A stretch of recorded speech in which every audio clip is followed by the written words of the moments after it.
Hello అసలు మీ మాటలు విని హలో హలో హలో హలో అన్ని బాగానే ఉన్నాయి. హలో అందరికీ నమస్కారం. ఈ ఫంక్షన్కి నేను ఫోన్ చేసి నేను వస్తా అని చెప్పొచ్చా. ఎందుకంటే అస్తమించిన రవిని చూసాము, ఎప్పటికీ అస్తమించిన రవితేజ గురించి మాట్లాడదామని వచ్చాను. రవితేజ ఎప్పటికీ వెలుగునిచ్చే సూర్యుడు. రవితేజ గురించి మాకు మాట్లాడాలండి. Raviteja is honesty, Raviteja is sincerity, Raviteja is responsibility, Raviteja is everything for answerability. రవితేజగా ఫ్యాన్స్గా చెప్పుకోవాలంటే గర్వం ఉండాలి. ఆయన చేసిన 70 సినిమాల్లో 12 మంది కొత్త దర్శకులను తెలుగు ఇండస్ట్రీకి పరిచయం చేసిన ఏకైక హీరో రవితేజ. కష్టం తెలిసినవాడు రవితేజ. ఇండస్ట్రీకి ఇందులో ఒక డైలాగ్ ఉంది, నాకు వెనక ముందు ఎవరూ లేకుండా పైకి ఎలాగ రావాలో అని తెలిసిన వాడిని రా అన్నాడు. అది 100%. అందరూ 1 ఇయర్ ట్రై చేస్తారు, 2 ఏళ్ళు ట్రై చేస్తారు, 3 ఏళ్ళు ట్రై చేస్తారు. రాగానే అదృష్టం కలిసి వచ్చి సూపర్ స్టార్లు మెగాస్టార్లు కూడా అవుతారు.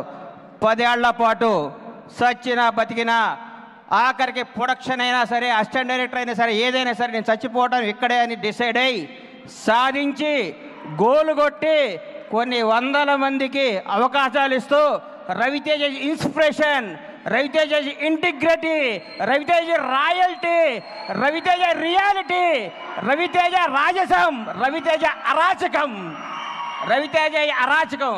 ఎందుకు రవితేజ చెప్తున్నానంటే, ఈ సినిమాతో రవితేజ అయిపోతాడు, ఈ సినిమాతో రవితేజ అయిపోతాడు అని చాలామంది అనుకుంటూ ఉంటారు. వాళ్ళందరికీ దేవుడు నవరంధ్రాలు ఇచ్చినట్టు ముందు ఎప్పుడు కళ్ళు తెరుచుకొని ఉండండి. ఎందుకంటే మళ్ళీ కొట్టి చూడాలి కాబట్టి. వెనకది మాత్రం మూసేసుకోండి, ఎందుకంటే ఆయన అయిపోవటం ఉండదు.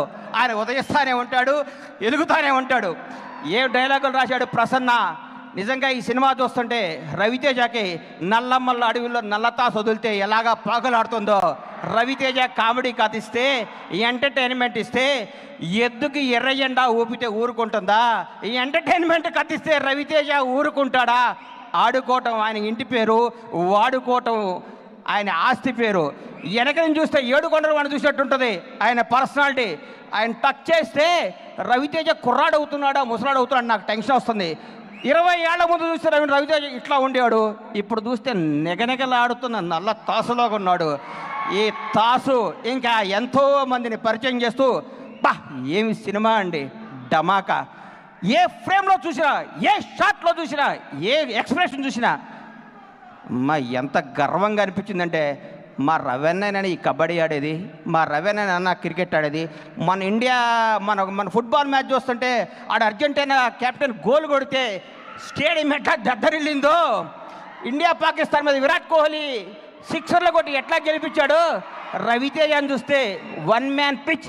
ఈయనే 4లు, ఈయనే 6లు, ఈయనే బౌలింగ్, ఈయనే బ్యాటింగ్, ఈయనే కీపింగ్. 11 మంది ఆట ఏకైక వ్యక్తి రవితేజ.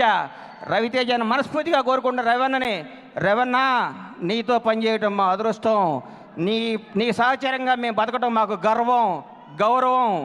నిన్ను నమ్ముకున్న వాళ్ళందరూ నీ క్యారెక్టర్ కూడా చెప్తా ఎంత గొప్పవాడంటే, నీ దగ్గర టచ్ అప్ కుర్రాడుగా వచ్చిన సీను ఈ రోజు కూడా నీతోనే ట్రావెల్ చేస్తున్నాడంటే అది నీ నైజం, నీ రియాలిటీ, నీ రాయల్టీ, నీ గొప్పతనం, నీ మనసు, నీ మమత. నిన్ను నమ్ముక ఎవడైనా ఫ్లాప్ ఇస్తే, నా దర్శకుడు నాకు ఇష్టమైన హరీష్ శంకర్ షాక్ అనే ఫ్లాప్ ఇస్తే ఇంకొకటి షాక్ కొట్టినట్టు పారిపోతాడు. లేదురా అబ్బాయి రా, నువ్వు కసక్కనే మిరపకాయ తీద్దామని ఇంకో అవకాశం ఇచ్చాడంటే that is Ravi Teja. Is calibre.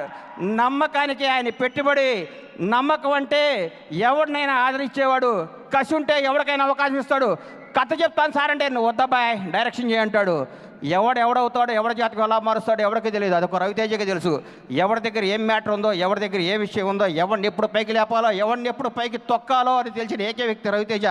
అందుకనే రవితేజ అకౌంటబిలిటీ. తక్కువ తింటాడు, తక్కువ మాట్లాడతాడు, తక్కువ కడుపు నిండా యాక్ట్ చేస్తాడు. ఆయన కడుపు మార్చుకొని జనానికి ఎంటర్టైన్మెంట్ ఇస్తాడు Raviteja. What not Raviteja. Raviteja real king, Raviteja రాజసం, రవితేజ అరాచకం అని ఇంకొకసారి సగర్వంగా చెప్పుకుంటూ, ధమాకాలాంటి ఇంకో బ్లాక్ బాస్టర్లు ఇంకో 10 ఏళ్ళు పాటు ఇచ్చుకుంటూ, ఇంకా 10 మంది దర్శకులు పరిచయం చేస్తూ, నాలాంటి వాళ్ళు కూడా మర్చిపోవద్దని మీ అందరి ముందు కోరుకుంటూ సెలవు తీసుకుంటున్నాను. Thank you very much Ravana. Love you so much. అలాగే ఇంత అద్భుతమైన సినిమా ఇచ్చిన డైరెక్టర్ గారికి సార్ ఎరగదింగేశారు సార్ సినిమా సూపర్. మన విశ్వప్రసాద్ గారు ఫోన్ చేసి మీరు ఫంక్షన్ రావాలి వైజాగ్ అన్నారు. వైజాగ్ కాదు సార్, అండమాన్ అయినా వస్తా. ఎందుకంటే రవితేజ నల్ల త్రాసు నల్లమ్మల అడవుల చిక్ చిక్ చిక్ చిక్ అని పరిగెడుతున్నట్లు రవితేజ. నేను కన్ఫ్యూజ్ అయిపోయాను సార్. పేదవాడికి ఇట్లా చేస్తాడు, డబ్బున్నాడికి ఇట్లా చేస్తాడు. ఓన్లీ ఈ కథ తప్ప రవితేజ ఎవరితో చేస్తే వన్ డే ఆడేది సార్. ఈ సినిమా హిట్, ఈ సినిమా బ్లాక్ బాస్టర్, ఈ సినిమా ప్రతి ఒక్కటి credit goes to only mass Maharaj Ravi Teja. మీరు ఈ కథని ఇంకొకరితో ఊహించుకొని ఉంటే, ఇంకొకరితో అటెంప్ట్ చేసి ఉంటే సింగిల్ షో సింగిల్ ఆటే. ఇది రవితేజ అరాచకం కాబట్టి 100 కోట్ల గ్రాసుకు తక్కువ చేస్తానన్నటువంటి విశ్వప్రసాద్ గారు. రవితేజ స్టామినా అది, రవితేజ పవర్ అది, రవితేజ నమ్మకం అది, రవితేజ వాల్యూ అది. వెనక నుంచి చూస్తే 7 కోటల వాడు, ముందు నుంచి చూస్తే పరమేశ్వరుడు Raviteja. Love you Ravanna, thank you. అంతా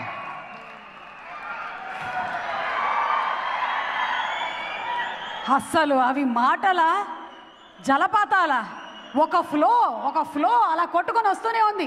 బండ్ల గణేష్ గారు మాట్లాడడం కోసమే వచ్చి వెళ్ళిపోతున్నారు. కానీ